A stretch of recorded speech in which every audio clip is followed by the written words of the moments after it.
ऐसे प्रोफेशन सब जानते हैं कि हम लोग 10th हाउस से देखते हैं। 10th हाउस अगर 7th को सिग्निफाई करता है तो बिजनेस, और 6 को सिग्निफाई करता है अलोंग विद द 2 6, 2 6 के साथ, तो नौकरी, है ना। मतलब 10 का कास्पल सब लॉर्ड उसके अपनी लेवल पे, कास्पल लेवल पे, उसके आपके स्टार लेवल पे, ये जो टोटल जो सिग्निफिकेटर निकलते हैं 4 फोल्ड का, वो 4 फोल्ड का सिग्निफिकेटर से अगर 2 6 10 11 दिखाता है तो नौकरी, और 2 7 10 11 दिखाता है तो फिर बिजनेस। लेकिन ये हमेशा सत्य नहीं था।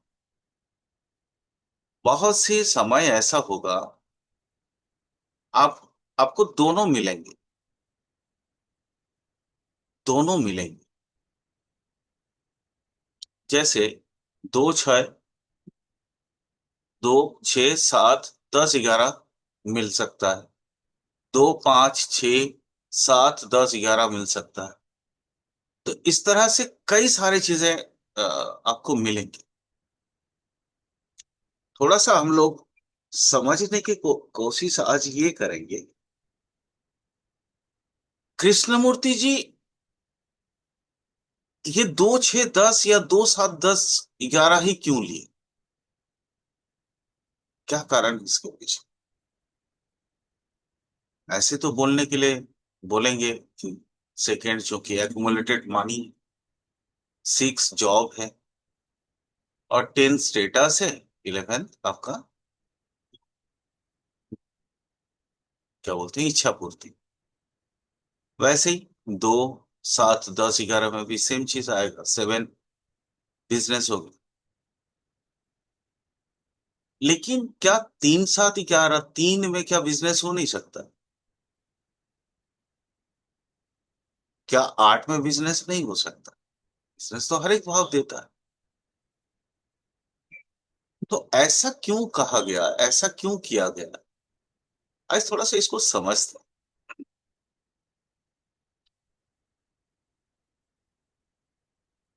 जैसे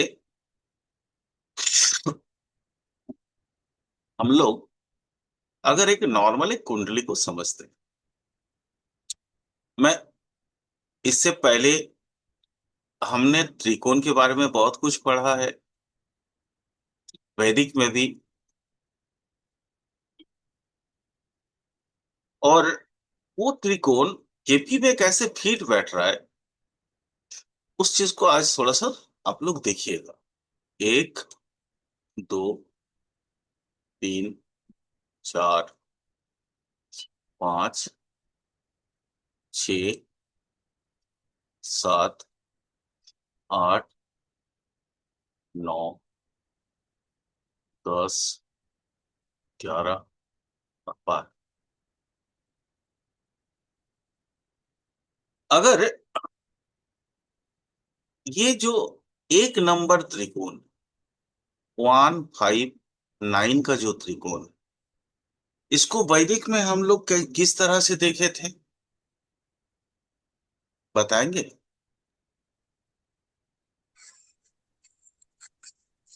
1 5 9 त्रिकोण को कहने से प्रोफेशन के अनुसार हम क्या समझते हैं? प्रोफेशन दूसरी चीज में नहीं। अगर हम 1 5 और 9 को ले लेते हैं तो इसको प्रोफेशन वाइज क्या बोल सकते हैं? मैं आपको कई सारे हिंट दे सकता हूँ। जैसे आ, हम लोग ये भी जानते हैं कि 9th, हम जो दृढ़ कर्म लेके आते हैं या दैवीय भाव, दैवीय भाव में यहाँ से ये जर्नी स्टार्ट होता है। दैवीय भाव मतलब डीएनए वगैरह, ईच एंड एवरीथिंग जो पूर्वजों से मिलता है या देवताओं से मिलता है। और वो यहाँ पे आप स्वयं उस कार्य को आगे बढ़ाते, और उसको फिर दृढ़ कर्म के अनुसार पंचम से आपको रिजल्ट मिलता है। कर्म का सिद्धांत यही है। ठीक है। तो यहाँ पे प्रोफेशन के अनुसार ये सिद्धांत आपको कैसे काम करेगा, आप बताइए ना कुछ भी जो आपको समझ में आता हो। इसको बोलते हैं सेल्फ एरिया। समझे? इसको बोलते हैं सेल्फ क्या सेल्फ क्या एरिया। बोला था आपने? Self area. Self self area. Self area. Self area मतलब आप सेल्फ एम्प्लॉयमेंट जनरेट करते हैं। 1 5 9, ये जो त्रिकोण है ना, दैवीय त्रिकोण या धर्म त्रिकोण, जिस त्रिकोण को हम बोलते हैं, ये प्रोफेशनली अगर बोला जाए तो सेल्फ एरिया है। जहां पे आप दुकानदार भी हो सकते हैं, आप कुछ भी, जो जहां पे आप ही सब कुछ। सेल्फ एम्प्लॉयमेंट, डॉक्टर हो सकते हैं, ठीक है, वकील हो सकते हैं। आपका फार्म नहीं है, आप अकेला काफी। जैसे मान लीजिए चाय दुकान, उसके पास स्टाफ तो होगा नहीं, स्टाफ नहीं है। वो अगर दुकान खुलेगा तो उसका चलेगा, नहीं खुलेगा तो नहीं चलेगा। लेकिन बड़ी कारपोरेट हाउस में ये चीजें नहीं होती। बड़ी कारपोरेट हाउस में अगर मालिक 1 सप्ताह 10 दिन 15 दिन ऑफिस नहीं भी जाएगा तो उसका काम रुकेगा नहीं। समझ आ रहा है मैं क्या बोलना चाह रहा हूँ, अनुज? हाँ सर, बिल्कुल सर। तो ये 1 5 9 वाला जो त्रिकोण एरिया है ना, इसको कहते हैं सेल्फ एरिया, या सेल्फ एम्प्लॉयमेंट जनरेट करने वाला एरिया। अब दूसरा एरिया को देखो। दूसरा मतलब 2 6 और 10, ये एक त्रिकोण आता है ना? दो, जी सर। 6 और 10, ये जो है, इसको बोलते हैं 2 6 10। 2 6 10, ये जो एरिया है ना, इसको बोलते हैं सर्विस। ये सर्विस, सर्विस मतलब नौकरी करने वाला एरिया। क्लियर? जी समझ आ सर, रहा है? बिल्कुल सर। ठीक है। ये जो ये जो एरिया है, वो एरिया बेसिकली नौकरी करने वाला एरिया है। आपको यहीं से आपको आपका जॉब इत्यादि सब कुछ आपको देखना पड़ेगा। हम्म। अब देखो, एक और एरिया है अपने पास, वो है 3 7 11, ये एक त्रिकोण है। 3 7 जी 11 एक त्रिकोण है। कौन सा है? 3 7 11, ये जो है, ये बिजनेस का एरिया है। लेकिन ये बिजनेस कौन सा बिजनेस है? जो जिसको हम लोग एमएसएमई वगैरह बोल सकते हैं। ठीक है। एमएसएमई समझ रहे हो ना? हाँ सर, एमएसएमई समझ गया। हाँ, माने एमएसएमई या स्मॉल स्केल इंडस्ट्री, स्मॉल लघु स्केल उद्योग है। लघु उद्योग, या उससे बड़ा हेवी इंडस्ट्री तक का। मतलब आपका स्टार्टिंग स्मॉल स्केल इंडस्ट्री, या कुछ भी, जैसे अनुज आपका जैसे फैक्ट्री है, आप कार्ड बनाते हो, है ना? जी सर। तो आप मान लो, वहां पे आप अपनी जॉब अलग अलग लोगों को दे रखा है।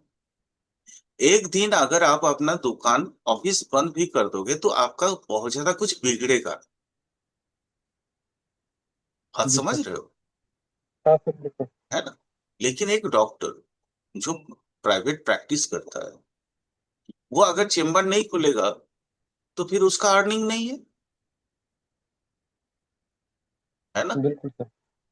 जी तो सर। ये ये हो गया आपका। ये जो डॉक्टर वाला वो एरिया जो मैंने बोला, वो 159 वाला कोण, 2610 वाला, यहाँ पे आपके पास छुट्टी भी होंगे। 2610 में अगर एक दिन आप नहीं जाएंगे तो आपका अर्निंग है, क्योंकि साल में आपको कुछ छुट्टियां मिलती हैं, मेडिकल लीव, पीएल सीएल वगैरह मिलता बिल्कुल। है। 3711 जो बेसिकली बिजनेस का एरिया है, ये बिजनेस के एरिया में भी आप एक दिन नहीं जाओगे तो आपका रोजगार रुकेगा नहीं। तो ये मुख्य तो तीन एरिया सबसे अधिक प्रोफिशंस के लिए जरूरी है। ठीक है। इसके बाद जो एरिया है वो आपका 4812 का मोक्ष त्रिकोण। ठीक है। क्योंकि यहाँ प्रोफेशन से बहुत ज्यादा कोई मतलब नहीं।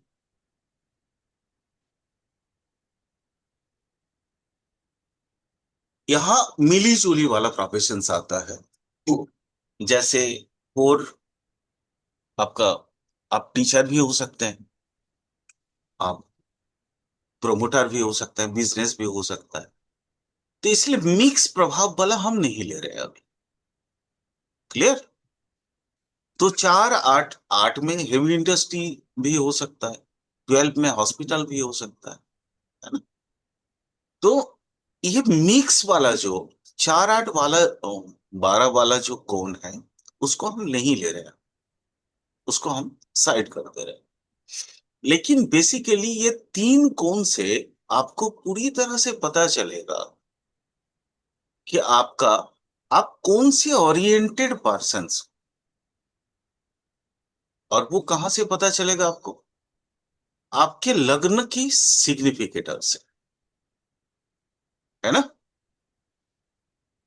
जी सर। लग्न का कास्पल सब लॉर्ड प्लस उसका स्टार लॉर्ड 159 अगर देगा, तो आप कह सकते हैं ना कि भैया आप सेल्फ प्रोमोटेड वाला व्यक्ति हैं, सेल्फ एम्प्लॉयमेंट है। हाँ। इस तरह से। या टेंथ का हम अभी चूंकि टेंथ पढ़ रहे हैं, तो टेंथ का कास्पल सब लॉर्ड प्लस उसका स्टार लॉर्ड 159 अगर दे देता है, तो सेल्फ एम्प्लॉयमेंट होगा। क्योंकि 5 9 तो जॉब चेंज करवा देता है ना। आते हैं, अभी धीरे धीरे आते हैं। पहले समझने की ये प्रयास है कि ये माने उन्होंने ये सारे यही नंबर्स को क्यों लिया। तो अब आपको समझ में आ रहा होगा कि इस नंबर्स को उन्होंने क्यों लिया। उन्होंने 2 7 11 क्योंकि 1 5 9 को सेल्फ एम्प्लॉयमेंट के लिए छोड़ दिया।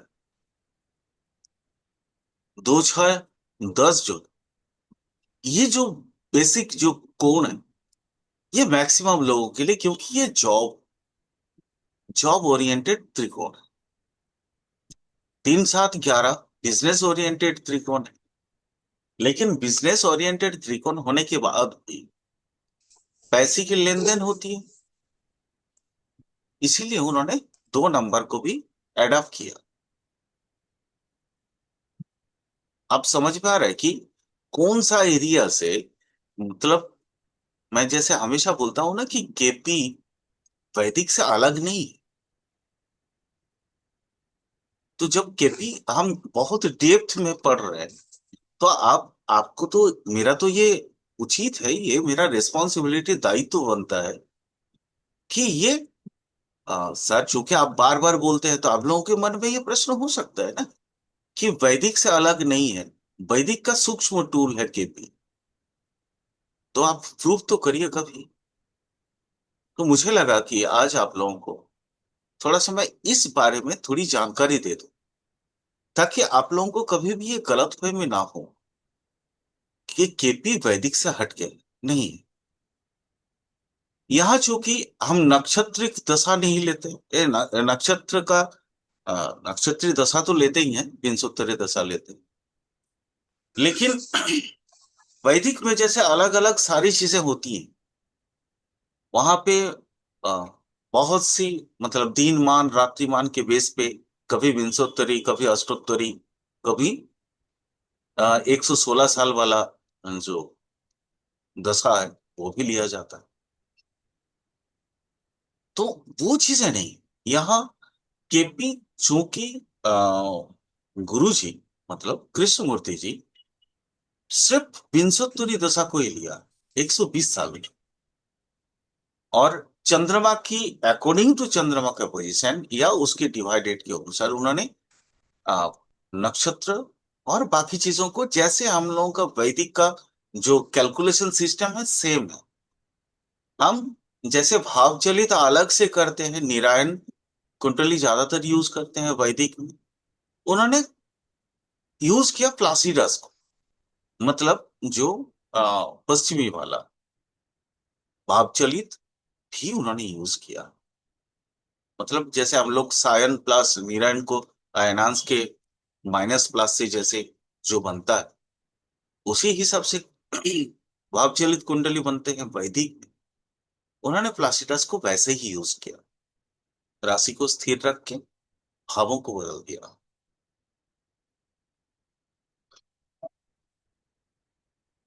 चलो, अब थोड़ा सा समझते हैं कि ये राशियों का क्या प्रभाव होता है कर्म में। जब हम बोल रहे हैं कि राशि, ये त्रिकोण, ये सारी चीजें हमारे लिए बहुत मेजॉरली जरूरी है। तो आज कुछ और भी बातें समझते हैं। जैसे पहला, रुक इसको मिटा दें। ये समझ में आ गया ना? मिटाऊं? Yes sir. क्योंकि अगला जो लिखूंगा थोड़ा सा वो ज्यादा जरूरी।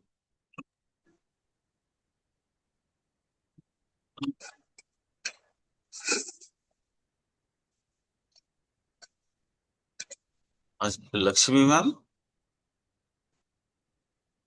चुपचाप है, सर। चुपचाप है बहुत।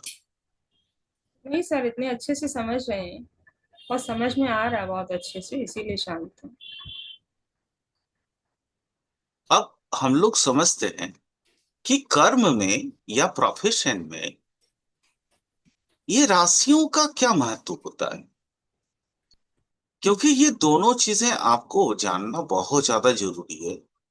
अगर आप ये नहीं समझ पाएंगे तो थोड़ा सा, मैं समझता हूं, कर्म को पूरी तरह से समझना मुश्किल है। वही सेम, 1, 2, 3, 4, 5, 6, 7, 8, 9, 10, 11, 12। अच्छा, अब हमें बताएं, अनुज भाई, आप बताओ, यहाँ पे यस राशि सर। के अकॉर्डिंग हमारे कितने ग्रुप होते हैं? अकॉर्डिंग टू राशि के अनुसार, राशि के अनुसार कितने ग्रुप होते हैं? सर चार होते हैं, अग्नि पृथ्वी वायु जल सर। हाँ बिल्कुल। और और सर राशि, जैसे राशि उप, की तत्व के अलावा राशि के गुण बोला। राशि के हाँ सर। गुण के अनुसार कितने ये होते हैं, कॉलम होते हैं? गुण जानते हो ना? फिर एक जैसे, सच्चर स्थिर द्वित्व पर हाँ हाँ, ये वो उसके 3 होते गुण हैं है। सर। तो 3 होते हैं। एक ग्रुप होता है जो चर ग्रुप बोलते हैं गुण के अनुसार। एक होता है स्थिर वाला,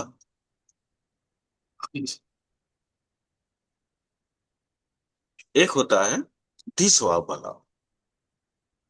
सर ठीक ये है। इसके गुण है, ये चार हाँ स्थिर द्वि स्वभाव हाँ। राशियों के।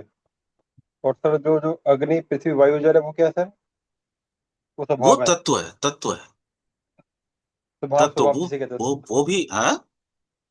वो तत्व हो गया, स्वभाव जिसे कहते हैं। स्वभाव, यस, स्वभाव। ये है प्रकृति। ठीक है। अच्छा, जिनकी प्रकृति है वो स्वभाव है। हाँ, प्रकृति प्रकृति और स्वभाव में थोड़ा सा डिफरेंस होते हैं, है ना। ये चार स्थिर और दी स्वभाव, ये जो है बेसिकली प्रकृति है। प्रकृति मतलब वो पैदाइशी कैसा है, ठीक है, जन्मजात प्रकृति जिसको कहते हैं, ठीक है। जी। और मतलब इसको आप एक तरीके से स्वभाव भी बोल सकते हो। तत्व चार होते हैं, उसकी ग्रुपिंग चार तरह के होते हैं। चार तरह के कौन कौन से? एक अग्नि तत्व के होते हैं, उसके बाद पृथ्वी तत्व के होते हैं, वायु तत्व के, और जल तत्व के। ये तत्व के अनुसार उसकी ग्रुपिंग चार प्रकार के होते हैं। ओके। जी सर। स्वभाव या प्रकृति के अनुसार तीन प्रकार के होते हैं। एक और गुण होता है, एक और गुण होता है जिसको कहते हैं जैसे सत्व, रज और तमह गुण। हाँ सर। ठीक है। तो आप इस तरीके से जब भी बोला जाए कि ग्रुपिंग करिए, प्रकृति का स्वभाव, चार स्थिर दी स्वभाव, दी स्वभाव में ही स्वभाव है ना भाई अनुज। दी स्वभाव मतलब डुअलिटी, डुअलिटी में स्वभाव ही तो क्वालिटी। बता रहे हैं। दी स्वभाव का मतलब क्या है? स्वभाव ही तो बता रहे हैं हम, अलग तो कुछ नहीं कर रहे हैं, है ना। तो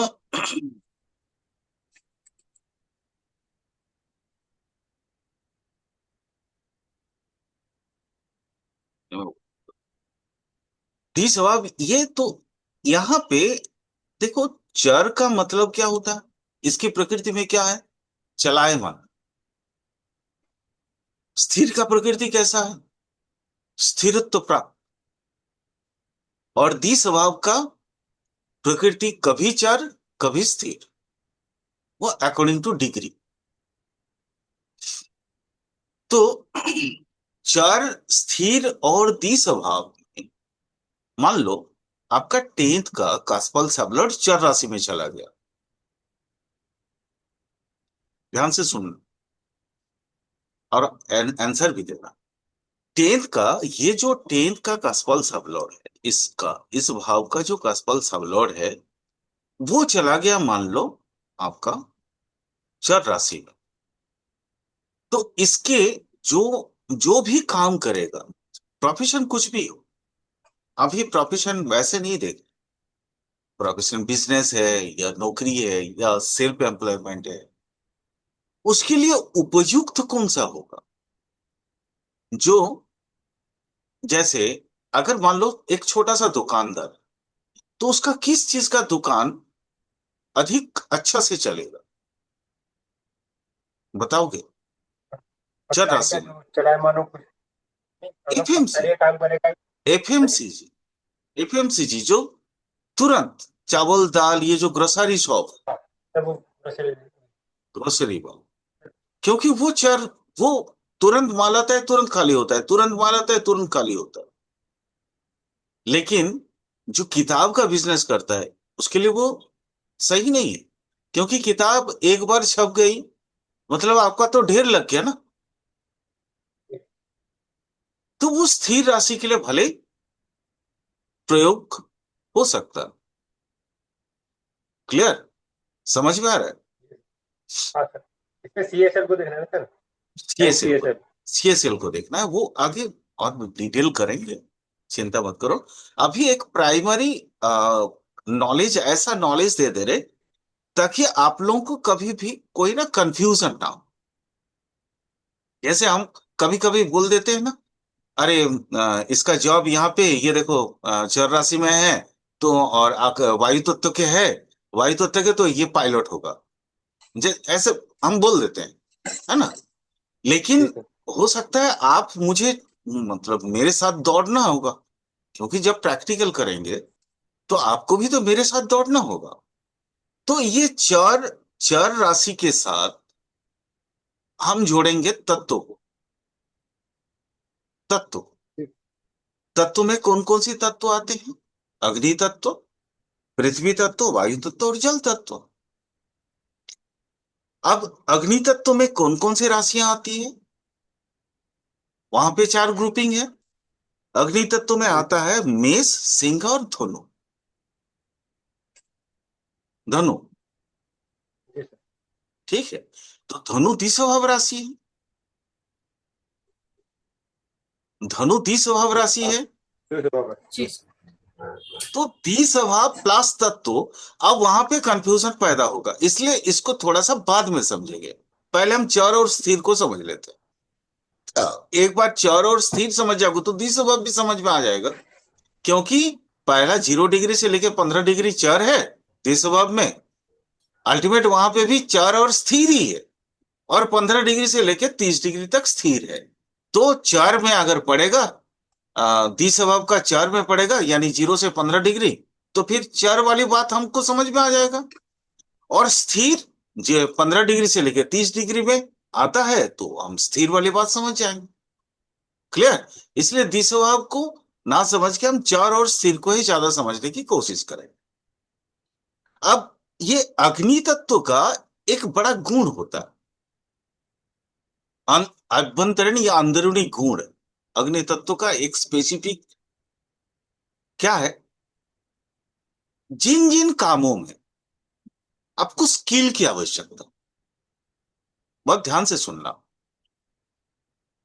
आपको और कौशल की आवश्यकता हो, जहां जहां आप ज्यादा से ज्यादा स्मार्ट वर्क कर पाओ। काम तो कई तरह के होते हैं, और कंधे से सरिया ढोना भी काम है ना, ईटा उठाना भी काम है, और कंप्यूटर में बैठ के जो कोडिंग करते हैं वो भी काम है ना। तो अग्नि तत्व का अग्नि तत्व का जो ग्रुपिंग है, अग्नि तत्व की ग्रुपिंग में क्या आता है, मेष, सिंह और धनु, ये तीनों राशि में इनके जो बेसिक नेचर होता है वो होता है बुद्धि, कौशल। जहां पे ज्यादा यूज होगा वो उस तरह का काम में अपने आप को फिट पाते हैं। बात समझ रहे हो? अपने आप को फिट पाते हैं, यानी अगर उनको बहुत ज्यादा हार्ड वर्क दे दिया जाए वो नहीं कर पाएंगे, सरवाइव नहीं कर पाएंगे। उनको साहसिक, मतलब जैसे साहस भरा कोई काम दे दो, एडवेंचर का काम, जहां जोखिम है, वो काम को बिल्कुल बहुत आसानी से निकल के लेके आ जाएंगे। एक दलपति दलपति मेष का भी नेचर राजा जैसा, सिंह भी राजा जैसा, और धनु भी राजा जैसा। कहां कहां कौन कौन सी राजा है वो? सिंह पूरा, मतलब सूर्य का ये है, राशि है, तो उसका नेचर ही जो है सुपर ईगो वाला, और ईगो पे जब अटैक होता है तो भी वो पूरा पूरा का पूरा जो है एरिया को कंट्रोल कर लेता है अपने आप। मंगल वाला कौन सा है? एक सेनापति वाला मॉडल है, वो भी तो राजा जैसा ही है। वो जब युद्ध के मैदान में होता है तो वो पूरा कंट्रोलर वही है। और धनु, धनु राशि का वो तो ज्ञान का राजा है, तो कंट्रोलर वो भी है। यानी अगर अग्नि तत्व की अ, हम काम को देखें तो जहां पे आपका बुद्धि बहुत ज्यादा यूज होगा उस जगह पे ही अपने आप को फिट पाएंगे। जहां पे स्किल की आवश्यकता होगी, कौशलगत तरीका अपनाना होगा, वहां भी अपने आप को फिट पाएंगे। जहां पे एडवेंचर होगी, मतलब साहसिकता दिखाना है उनको, वहां पे भी अपने आप को फिट पाएंगे। जहां पे ना एक क्या बोलते हैं, एचआर का मतलब ह्यूमन रिसोर्स को यूज करना, उस जगह पे ये अपने आप को फिट पाए। और क्या, व्यक्तिगत अपनी, मतलब अपनी प्रचेष्टा से, अपनी कुशलता से वो लोगों को इकट्ठा करके उनको सही दिशा दिखा सकते हैं। ये आपका अग्नि तत्व का बेसिक नेचर है। अब अग्नि तत्व प्लस जल राशि, अब चीजें देखो कैसा होगा। चर मतलब चलायमान, यानी इस तरह के व्यक्तियों को एमबीए या उस तरह का जॉब में, कॉर्पोरेट के वो वैसा वाला जॉब जहां मोटिवेशंस करना बहुत जरूरी है लोगों को, वहां पे अगर दे दिया जाए तो कितना बेटर होगा। एक अच्छा इंस्टीट्यूशन, एक अच्छा ऑर्गेनाइजेशन तैयार होगा। जैसे मान लो जहां पे तंत्र काम करते हैं इस तरह का, जैसे युद्ध उपकरण तैयार होते हैं, मंगल वाला व्यक्ति को वहां पे अगर आप माने रख दो मेन की पॉइंट पे, तो अपने आप को कितना मोटिवेट कर पाएगा और पूरा टीम को मोटिवेट कर पाएगा। तो 4+अग्नि, चीजों को समझो इस तरह से। स्थिर प्लस अग्नि, अब चीजें दूसरे टाइप होगी, थोड़ा अलग टाइप का। हम्म, आगे चलते, नेक्स्ट क्लास में उसको थोड़ा सा और इन डिटेल करते हैं, इलाबोरेट करते हैं।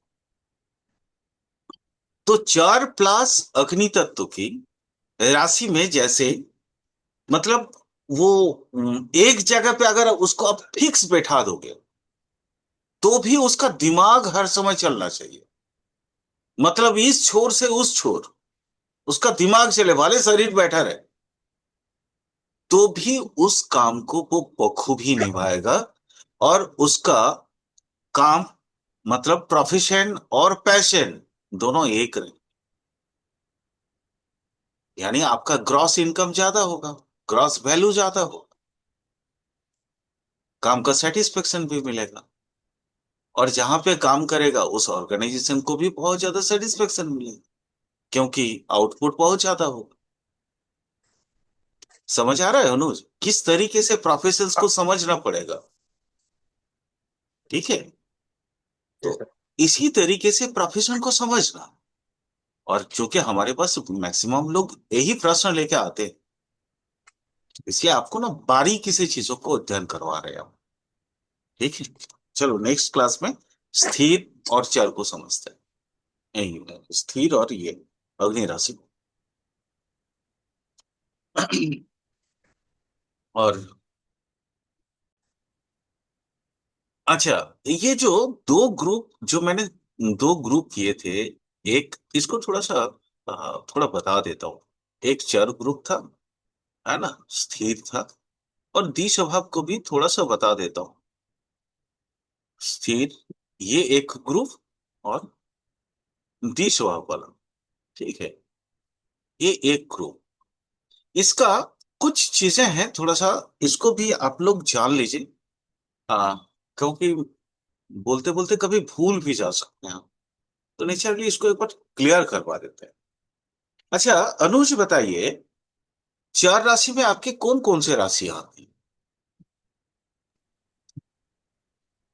बोलिए। सर सर में सर एक तो आपकी मेष आ गई, सिंह, मेष, 1, 4, 7, 10। सिंह, एक चार साढ़े दस, एक तो सर वो हो गए, हाँ एक चार साढ़े दस से मिली थी सर। 1, 4, 7, 10, जी सर। ठीक है, इसको हमेशा जहन पे रखिए। हाँ, मतलब नहीं वो सर मैंने अब लिखी हुई है सर, मैं वैसे पूछ रहा था कि आप वैसे कह रहे हैं कि भाई नहीं, मेष हर चीज बताओ। 1, 4, 7, 10 यानी मेष, कर, तुला और मकर, है ना। मकर। अब इसके मैं थोड़ा सा इनका भी कैरेक्टर समझा देता हूँ, ताकि आप लोगों को थोड़ा और आसान हो जाए चीजें समझने में। चर का कैरेक्टर क्या है, देखो, एक एक चीज को ध्यान से देखो, एक को देखो, चार को देखो, सात को देखो, 10 को देखो। हर एक में इंडिविजुअलिटी बरकरार है, क्योंकि ये कालपुरुष का कौन सा है, केंद्र स्थान। ध्यान से सुनना, हाँ, आप रिलेट और करोगे, तीनों समझ केंद्र पाओगे, से। जी। आप समझ जाओगे। माने अब थोड़ा सा बता दे रहे ना, तो आप लोग जानते हो, बट थोड़ी थोड़ा सा समय लगेगा चीजों को रिलेट करने में या समझ और कुछ। केंद्र क्या है, केंद्र वास्तविक कोई भी चीज, जैसे एक वृत्त अगर हम सर्किल खींचते हैं, तो सर्किल का सेंटर पॉइंट ही मेन होता है। सरकार, जैसे सरकार चलती है तो सरकार, केंद्र सरकार ही, केंद्र ही मेन है। है ना।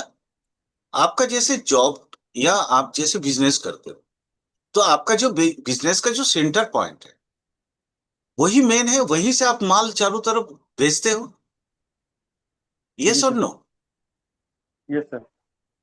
माल बनवा कहीं बनवाए, आपका सेंटर पॉइंट वहां से आप पूरा भारत में कहीं पे भी भेजते हो, है ना माल। बिल्कुल सर। तो मतलब क्या है कि जैसे आपका जैसे बाकी चीजों का सेंटर पॉइंट ही मेन है, तो इस तरह से क्या कुंडली का सेंटर पॉइंट मेन नहीं होगा? कुंडली का भी हाँ सर सेंटर बिल्कुल। पॉइंट मेन है, केंद्र स्थान। केंद्र स्थान में बेसिकली है क्या? जितने भी ये जैसे आविष्कार करते हैं ना, इन्वेंशन होता, इन्वेन इन्वेंशन का जो स्किल है ना, वो इन्हीं जी चार राशियों के पास है। सर, नई नई खोज करने वाले जो भी इन्हीं में से होते हाँ हैं सर, चारों के चारों। हाँ, माने उसमें इतनी एडवेंचर, में जैसे चर में बोल रहा था ना, एडवेंचर, दुस्साहसिक जी। भरा वो अभियान वगैरह करने के लिए ये लोग दौड़ते हैं, हाँ जहां सर, पे जोखिम वाला काम सर कर रहा है। जोखिम वाला काम, जोखिम वाला काम।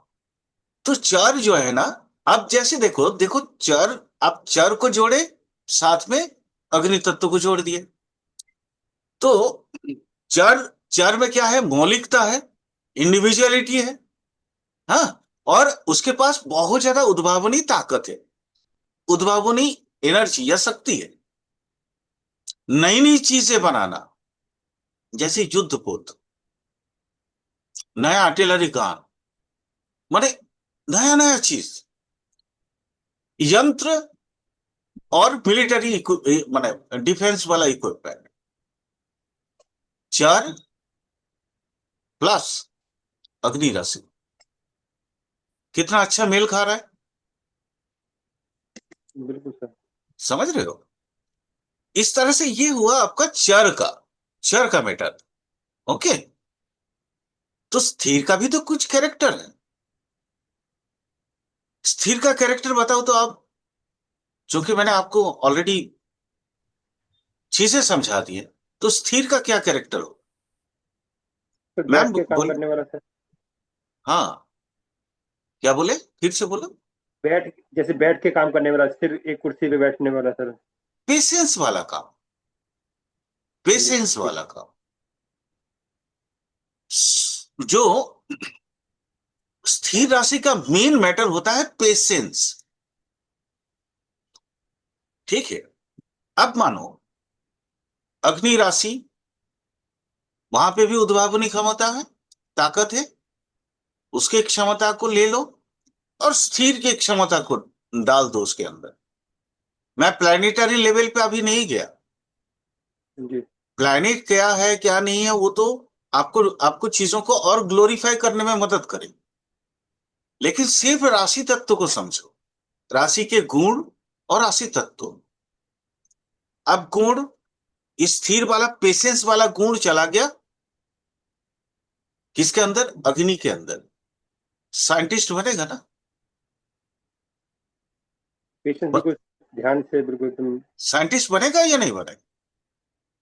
बिल्कुल बिल्कुल सर, बिल्कुल सही। बनेगा तो, मतलब आपका पेशेंस बहुत ज्यादा है, और आपके पास मौलिक इंडिविजुअलिटी स्किल है।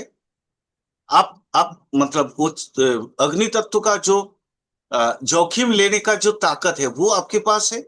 आपके पास इन्वेंशन करने की ताकत, क्योंकि अग्नि तत्व राशि इन्वेंटिव है, इन्वेंस करवाता है। तो स्थिर राशि में अगर वो बढ़ गया, तो नए नए डिजाइन, नई नई चीजें ऑटोमेटिक आएंगे।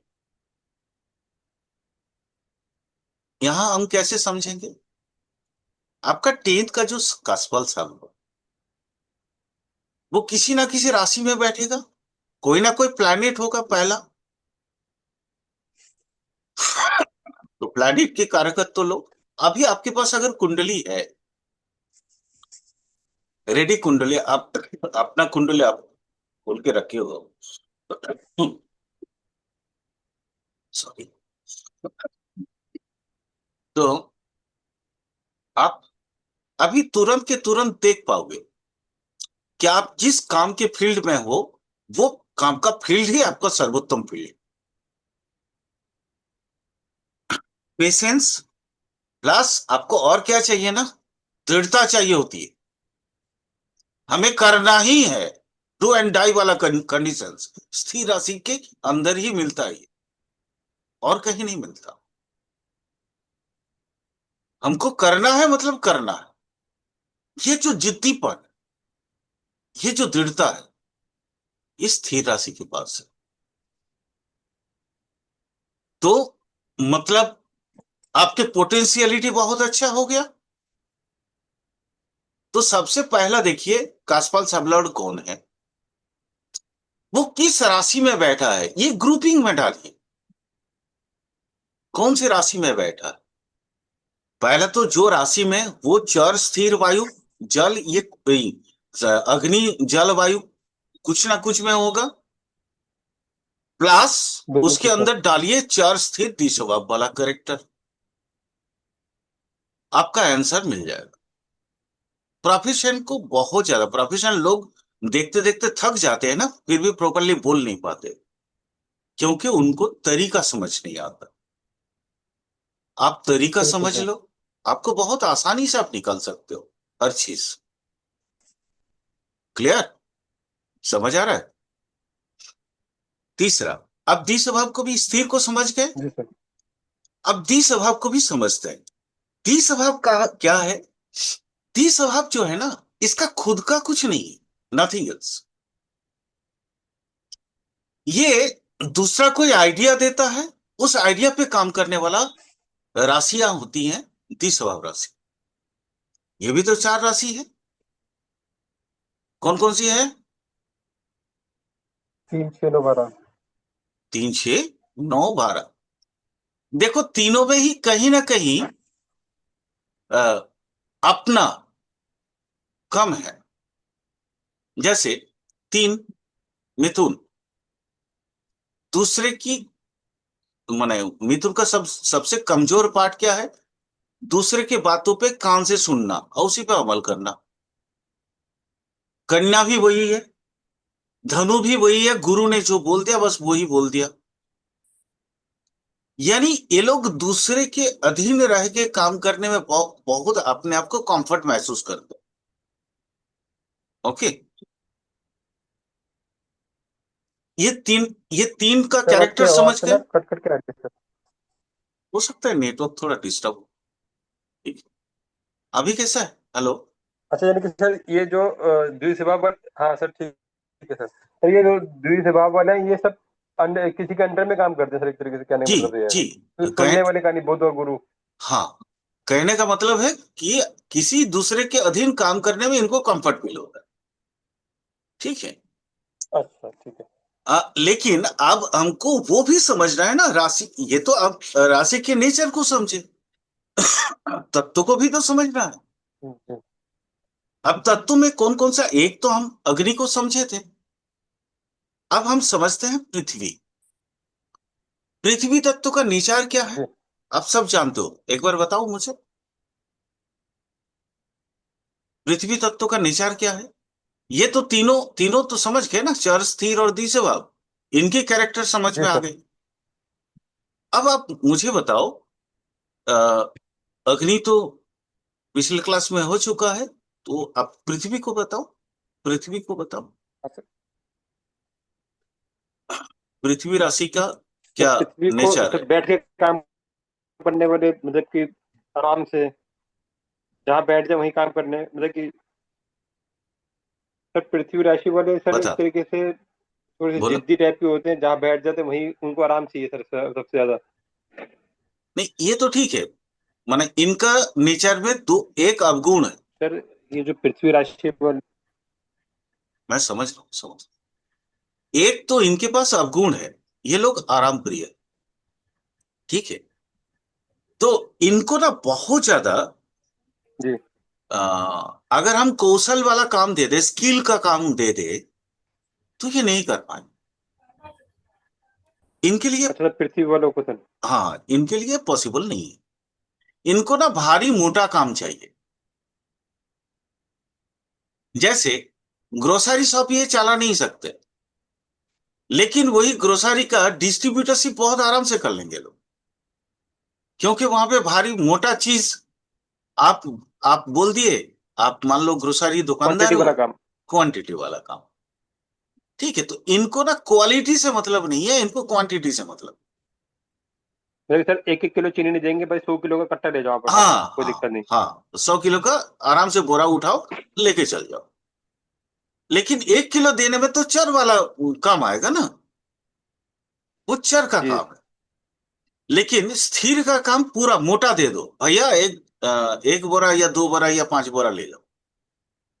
इनको चाहिए ना स्थूल, यानी मोटा काम, भारी काम। और क्या, ये लोग परिश्रम करते हैं तो करते हैं, नहीं करते तो बहुत आराम करते हैं। बिल्कुल। ठीक है, तो ये जब तक काम करेंगे, भारी काम होगा तो इनको अकड़ेगा नहीं। स्थिर, ये पृथ्वी तत्व वाले का, पृथ्वी तत्व कौन है? वृष है, कन्या है ना, और मकर, जी। ये तीन है। तीनों का नेचर देखना वैसा ही है। तो सर ये जैसे पृथ्वी तत्व वाले जो, मैं वृष राशि वाले को तो समझ में आता है भाई, बैल है जैसे सिंह, तो सर सब ये सब जो सब अपना सब वही है। कन्या राशि वाले, इसमें तो लड़की लड़के आते हैं। नहीं नहीं नहीं नहीं नहीं नहीं, नहीं, नहीं। अच्छा, तीनों एक ही, तीनों की नेचर एक ही है। तीनों का नेचर एक ही है। उसमें भी कन्या में देखना, वो घड़ा अच्छा। लेके, पानी लेके, भारी चीज लेके जा रही है, देखे हो? और सर मकर वो कच्छू बिच्छू टाइप का। हाँ वो सर, भी तो, ठीक है, वो भी ध्यान आ तो गया बहुत सर। भारी और भरक्कम सर चीज वो, है। वो तो हाथी जैसा, माने मगरमच्छ मतलब, लेकिन पीछे वाला तो हाथी जैसा है। वो तो भारी भरक्कम है वो भी। यानी इनको बेसिकली स्मार्ट वर्क से ज्यादा हार्ड वर्क ज्यादा पसंद आता है। ये लोग जब काम करेंगे, अगर स्मार्ट वर्क दे दो, तो ये कुछ दिन में ना, मतलब जैसे एग्जांपल देते हैं, अगर मकर राशि का हो, ठीक है, तो जैसे मान लो एक टीचर, ठीक है, तो बड़ों को जी सर। पढ़ाने से ज्यादा मजा इनको बच्चों को पढ़ाने में आएगा। क्यों? वो क्या सर? वो वही पूछा सर, वो क्या सर? बड़ों को पढ़ाना स्मार्ट वर्क होता है, अच्छा। बच्चे को पढ़ाना हार्ड वर्क। तो सर जो तीनों की नेचर आएगी सर ये? तीनों का, ये पृथ्वी तत्व का नेचर है। माने एक ही काम, एक ही काम मान लो, एक अ, अग्नि तत्व वाले को दे दिए, टीचर, सपोज मान लो टीचर का ही काम, एक आप अग्नि तत्व को दिए, एक पृथ्वी तत्व को दिए, एक वायु तत्व को दिए, और एक जल तत्व को। चारों व्यक्ति, चारों ही टीचर, चारों ही, चारों का ही क्लास आप एक ही क्लास करवाओ, एक पीरियड में आप चर को भेजो, वो जाएगा फटाफट फटाफट मूल सूत्र को समझा के आ जाएगा। ठीक है, जी सर। पृथ्वी वाले जाएंगे, वो तब तक समझाएंगे जब तक उनको खुद को सेटिस्फेक्शन ना हो कि हाँ बच्चे समझ गए। क्लियर? जी सर। अब अ, वायु वाला, वायु वाला क्या करेगा, जाके आपको पूरी तरह से वो प्रोजेक्ट जो होता है ना, प्रोजेक्ट या प्रोजेक्ट में प्रोजेक्शन करना, समझाएगा। पीपीटी से प्रोजेक्शन कर देना, बहुत स्मार्टली, कम बातें, पूरी तरह से मेजरली समझा के वो क्लास से वापिस आ जाए। और अगर वही जल वाले चले जाएंगे, तो वो बहुत ज्यादा डेप्थ में जाते हैं। वो मान लो ए गहराई से प्लस बी समझाएंगे। होल स्क्वायर है। वो क्या बोले? गहराई में समझाएंगे बिल्कुल एकदम। बिल्कुल गहराई, ए प्लस बी होल स्क्वायर ही समझा रहे हैं, लेकिन ए प्लस बी होल स्क्वायर मैं कह क्यों रहा हूँ सर हुआ, वो एकदम। सूक्ष्माति सूक्ष्म रूप में वो पढ़ाएंगे, भले उनका समय ज्यादा लगे, हाँ लेकिन सर, वो वहां से गहराई में। क्लास में, उस क्लास में से जो बच्चे निकल के आएंगे, उनके पास नॉलेज या तो बहुत ज्यादा होगा या तो बिल्कुल बंधु होगा।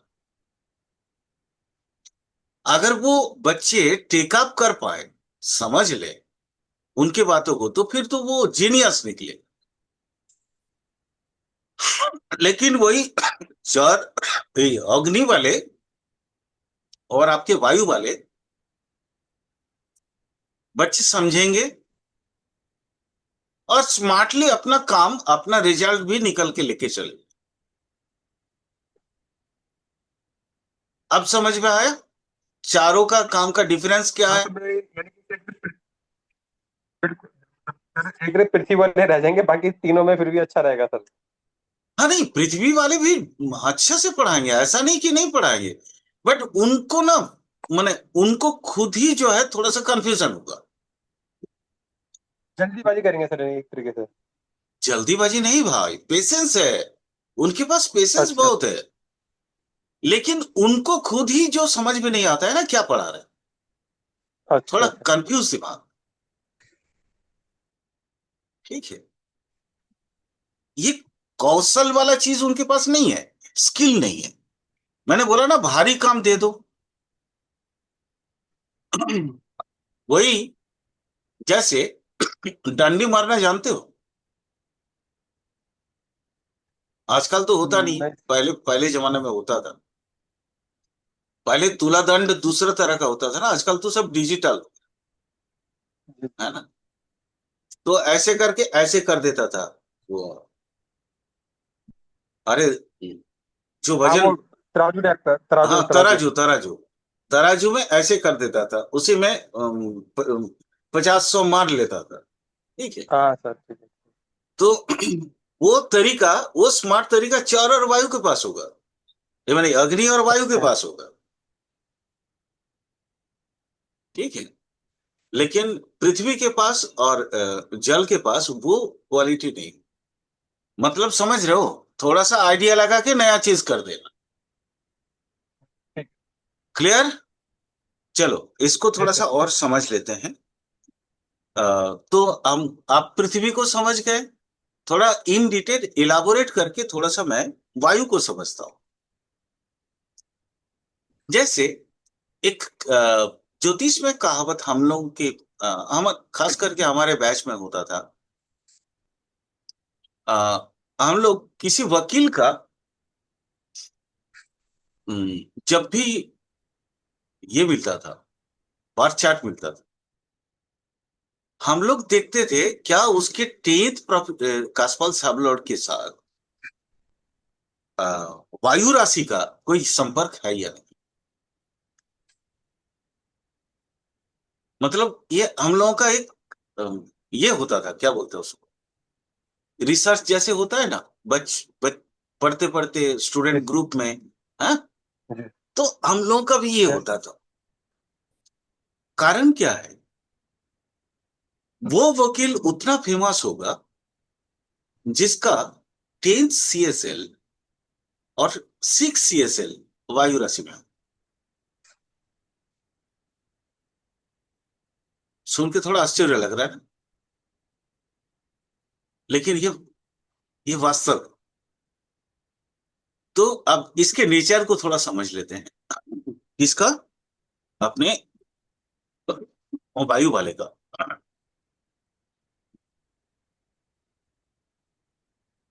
वायु वाले का नेचर समझते हैं।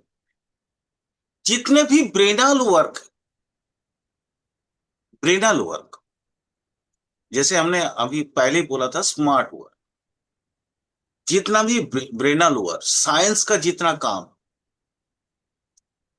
ये सब वायु का अधीन है, वायु राशि का अधीन है। और ये ना बहुत ज्यादा परिश्रम नहीं कर सकते, यानी हार्ड वर्क से ज्यादा स्मार्ट वर्क में ये लोग दक्ष होते हैं। इनकी जो दक्षता है वो हार्ड वर्क उतना नहीं है, स्मार्ट वर्क। मान लो कोई वायु राशि वाला ज्वाइन किया हार्ड वर्क, लेकिन वो आराम से कन्वर्ट होकर स्मार्ट वर्क में अपना जॉब को चेंज कर लो, उसी ऑफिस में। क्योंकि उसके पास वो क्वालिटी होता है। क्या क्या क्या क्वालिटी होता है? स्मार्ट वर्क में जाने जाने के लिए आपके पास कुछ क्रिएटिविटी होनी चाहिए। आपको बुद्धि की लड़ाई, तर्क संगत लड़ाई करना आपको आना चाहिए, लॉजिकली चीजों को। इसलिए मैंने वकील वाली बात किया था। लॉजिकली आप जितना ज्यादा लॉजिक पेश कर पाएंगे, जितना स्मार्टली चीजों को लोगों के सामने में रख पाएंगे, उतने आप अच्छे वकील हो, है ना? ये इसके अलावा आ, वायु, जैसे मैंने बोला, टीचर का जब एग्जांपल लिए थे तो मैंने बोला था वायु राशि वाले टीचर बहुत अच्छे होते हैं, बहुत ज्यादा अच्छे होते हैं। ठीक है। और हाँ, दूसरी, सारे बड़े बड़े जॉब होगा तो क्लरिकल जॉब कौन करेगा, है ना? वायु राशि वाले बहुत अच्छे क्लार्क होते हैं, क्योंकि मतलब जैसे डाटा एंट्री, ये सब जितना क्लरिकल जॉब, ये सारे चीज इनको बहुत ज्यादा मतलब इसमें वो कंफर्ट फील करते हैं। क्यों करते हैं? क्योंकि कंप्यूटर या ये उद्भावनी यंत्र के साथ या नए नए नए नए प्रयोग के साथ इनको मजा आता है। तो हो सकता है अपने ही कोई सॉफ्टवेयर बना के, कोई कोडिंग करके, कोई एप्स बना के उस काम को, जो 1 साल का काम 1 महीने में पूरा कर दिया, हो सकता है। क्योंकि ये, सॉरी, मेंटली ये लोग बहुत ज्यादा डिस्टर्ब होते हैं, एक ही चीज बार बार नहीं कर पाते। अगर आप एक ही काम इनको लगातार दोगे ना, ये लोग बोर हो जाएंगे। तो इनको खाली समय चाहिए होता है और सेल्फ एंजॉयमेंट। क्योंकि वायु क्या है? हल्का है और व्याप्त है, बहुत ज्यादा फैला हुआ होता है। इनको गसिप भी बहुत पसंद है। तो इस तरीके से अगर देखें तो जॉब वाला एरिया में वायु राशि वाले लोग बहुत ज्यादा अपने आप को कंफर्ट फील करने के बाद वो नौकरी में जो प्रमोशंस वगैरह होता है ना, उसकी भी तरकीब खोज लेते हैं। क्लियर? इनको नौकरी, वायु राशि वाले के लिए नौकरी बहुत ज्यादा फेवरेबल। ये अगर बिजनेस करेंगे तो शायद उतना परिपक्व तो ना पाए। इनके लिए जब सर्वोत्तम, आगे सबसे सूक्ष्माति सूक्ष्म चीज है जो समझने वाले राशि, वो है जल राशि। एक कहावत है कि आप लोग ये बहुत सारे बार ये सुने होंगे, कि साधु संत यहाँ डुबकी लगाते हैं, कुंभ में जाके उठते हैं। ये सुने हो ना? किसी, ये नहीं सर। नहीं सुने हो? अच्छा, लक्ष्मी मैम आप सुनिए। नहीं, नहीं सर। नहीं, हमारे यहाँ ये कहानियां बहुत चलती हैं। एक साधु है, एक सन्यासी आए और वो तालाब में डुबकी लगाए और जाके कुंभ में उठे, लेकिन वो सूक्ष्म शरीर में उठता है। कारण क्या है? जल का जो गति है, सूक्ष्मता, जल के अंदर जो सूक्ष्मता है वो बहुत ज्यादा है। आप देखो, हम लोग खुली हवा में सांस लेते हैं, मछली भी तो जिंदा रहती है ना, लेकिन जल के अंदर खुली हुई हवा से ही वो अपना सांस प्रश्वास का काम कर लेती है। यानी सूक्ष्मतर चीजों में जल की जो गति है वो बहुत ज्यादा। आ, कुछ दिन पहले देखना, वो एक एक साउथ का एक मूवी भी है, जहाँ पे वो एक स्विमिंग पूल में डुबकी लगाता है और अपना सूक्ष्म शरीर के माध्यम से पूरा ब्रह्मांड को घूमने की कोशिश करता है। और वो बहुत सारा जो क्राइम हुआ होता है उसका सॉल्यूशन खोजता है, दे देता है। इस तरीके से, तो इसलिए जल राशि वाला कोई भी व्यक्ति जहां पे अपने आप को मतलब सूक्ष्म अनुभूति वाली जो मेंटल वर्क है, वो अपने आप को कंफर्ट फील करता है।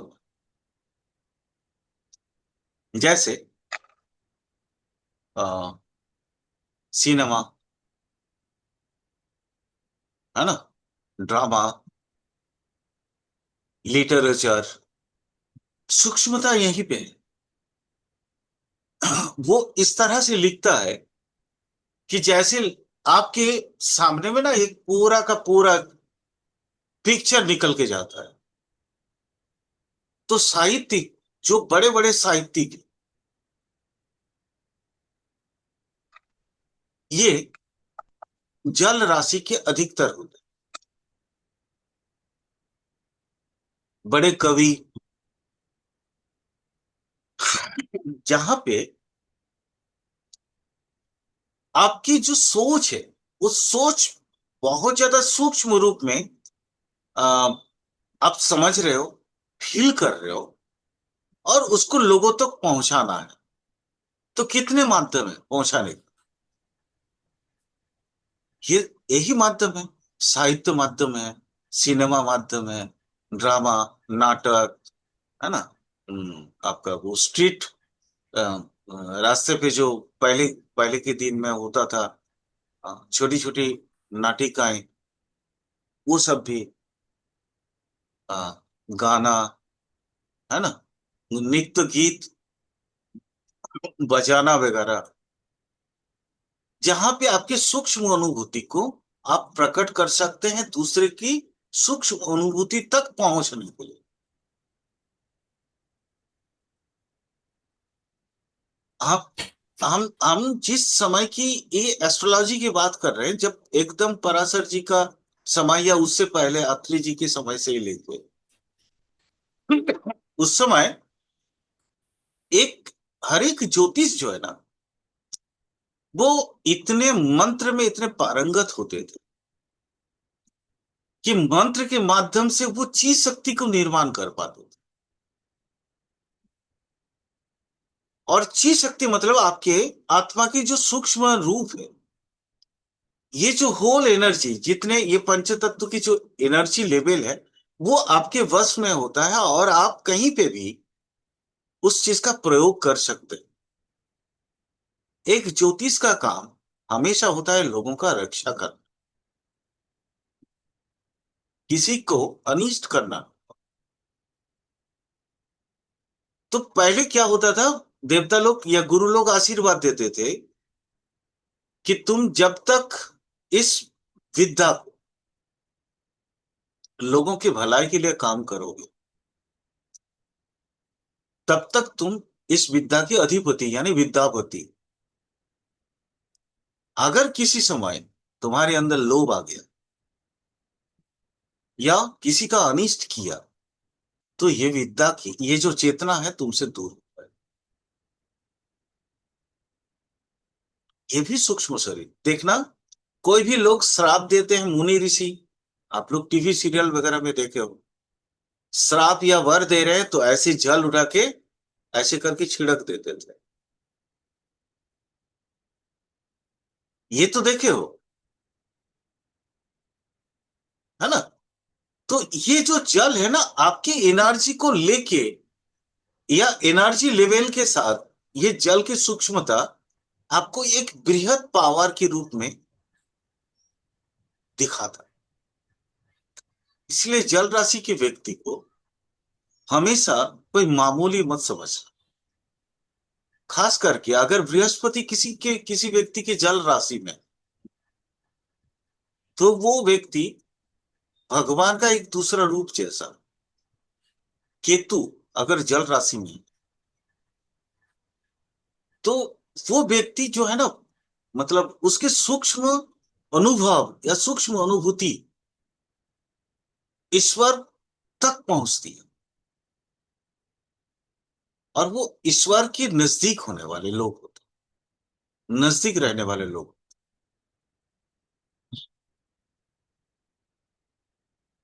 क्लियर, समझ आया?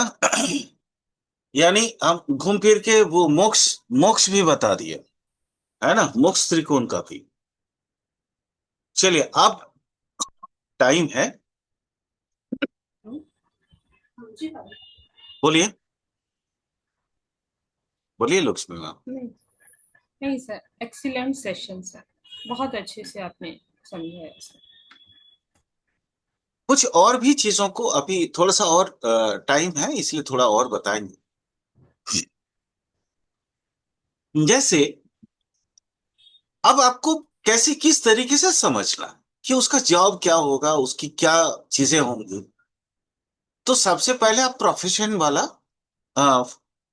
2-3 मिनट टाइम है, मैं थोड़ा सा आप लोगों को वो ये कर देता हूँ, क्या बोलते हैं, एक कुंडली निकाल के प्रैक्टिकल करवा देता हूँ। 3-4 मिनट टाइम है अभी, समझ में और ज्यादा अच्छा से आएगा।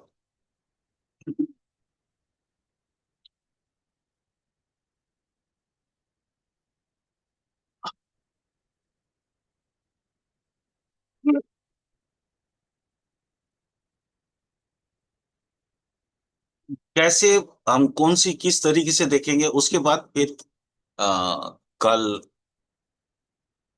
वही सीएसएल को चला के देखेंगे किस तरह से कहाँ तक कैसा होता है। यहाँ थोड़ा सा आप लोग देखेंगे।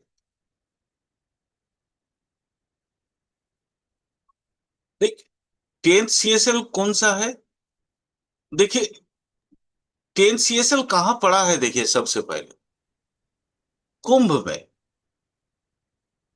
ठीक है, कुंभ अपने आप में कौन सा तत्व वाला है, बताएं। वायु। सर वायु वायु है सर, और फिर वायु है, वायु है ना, वो तीन साथ ही वायु, करो, वो आप अभी उसमें नहीं जा रहे, वायु वाला और है। फिर यानी वायु का गुण इसके पास है ऑटोमेटिक।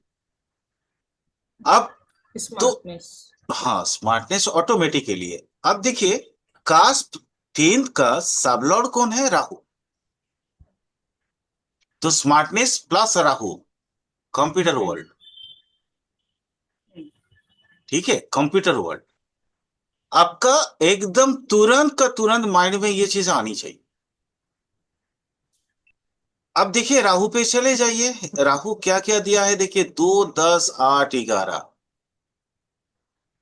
मतलब अ, बैठा कहाँ है वो राहु, देखिए राहु भी एक्वेरियस में ही है। यानी ये व्यक्ति अब ऐसी जगह पे है जहां पे उसको हार्ड वर्क भी करना है, स्मार्ट वर्क भी करना है, क्योंकि राहु, बट वो तो है कहाँ, कौन सा तत्व में, वायु राशि में है। जी। ठीक है, और क्या कहते हैं आपका, वायु माने ये खुद ही इलेक्ट्रॉनिक्स या इलेक्ट्रोफिकेंस मैग्नेटिक इस तरह का चीजों से राहु खुद को जोड़ लेता है अपने आप में। और उसके सबलॉर्ड कौन है, देखिए सेटर्न। राहु के सबलॉर्ड कौन है, सेटर्न है। राहु अब सेटर्न प्लस सेटर्न दोनों जगह पे आया। यानी इंजीनियरिंग का जो स्पेशली जो टेक्निकल वर्क होते हैं, कंप्यूटर या इस तरह डिजाइन का जो काम, ये व्यक्ति बहुत अच्छा से करे। अपना फार्म भी हो सकता है, क्योंकि 8 है, 2, 10, 8, 11 है। अपना फार्म भी हो सकता है, या कॉन्ट्रेक्चुअल काम भी कर सकता है। देखिए जॉब नहीं है, मैंने जॉब नहीं बोला। ठीक है अनुज, समझ में आ रहा है क्यों बोल रहा हूं ऐसा? सर जॉब आपने इसलिए नहीं बोला कि क्योंकि ना जो 6 है ना 8, 7 है। ना 6 है ना 7 है, बिजनेस भी नहीं है, ये कॉन्ट्रेक्चुअल जॉब वर्क जिसको आप लोग बोलते हो।